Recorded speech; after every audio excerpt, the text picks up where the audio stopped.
Summertime's life. The weather's got me on a summertime vibe. Slide breeze, summer days, summer nights, and yep, life's treating me right. I look left and right. High street Ken's alive. Couple honeys and they're looking alright. Fast approach them, let them know that it's nice to know them.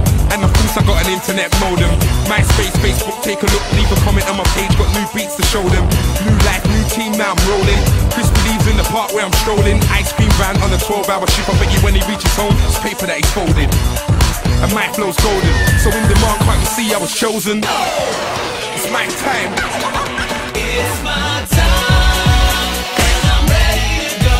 Put on my shoes and get on with the show.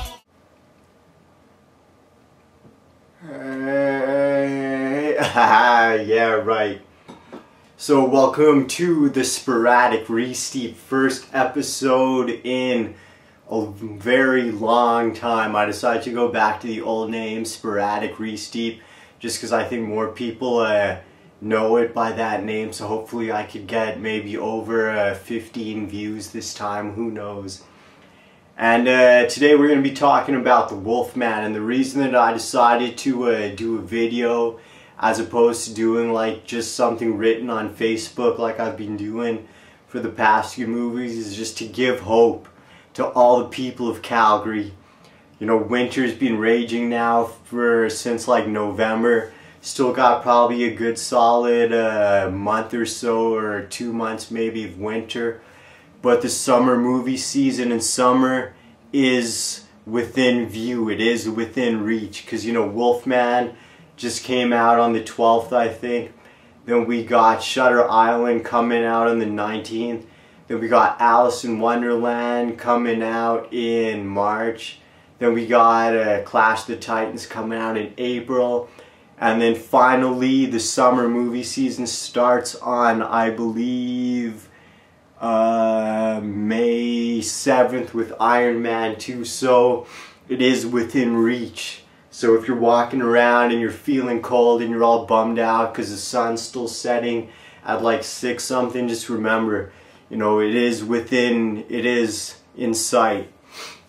So anyway, yeah, the Wolfman came out on February 12th featuring Benicio del Toro and Anthony Hopkins. And this, of course, is a remake of The Wolfman from 1941. And first thing I noticed that it has kind of that feel of a classic horror movie. I haven't seen any of the classic horror movies, but at this point, you know, I've seen a lot of clips here and there. And, you know, it's not over-the-top gory like a lot of horror movies that are coming out these days. But at the same time, it's not like super suspenseful like the other half of movies, of horror movies coming out these days. So it's not Saw, but it's not The Grudge. It just kind of really has that really kind of stylized feel to it. And that's kind of what I like about it, what I think is one of its main qualities. And this movie, it's a pretty jumpy movie. It has a lot of moments where some guy goes into the fog and the music just like cuts out. And then he's like walking around. And then all of a sudden it's like, blah! But then it turns out there's just a bird flying. So then you're like, oh, it's just a bird. Then all of a sudden the wolf just jumped like that. So that's kind of what I liked about it. And yeah, definitely a really gripping movie. And one thing about this movie I gotta say is this is probably the best werewolf movie that I believe I've ever seen.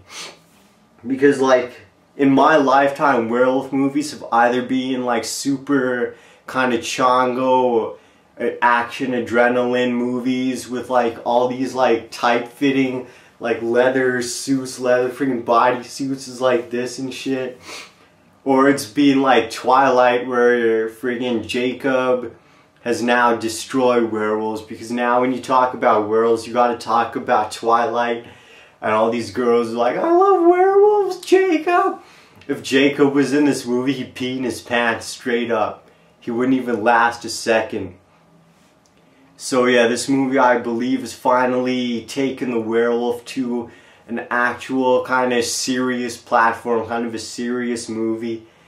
And definitely would highly recommend checking this out. Another thing I like too is like it's not really a lot of CGI. I think they went back to kind of the original makeup. You know, like if you think about Underworld, the werewolves were a lot of CGI.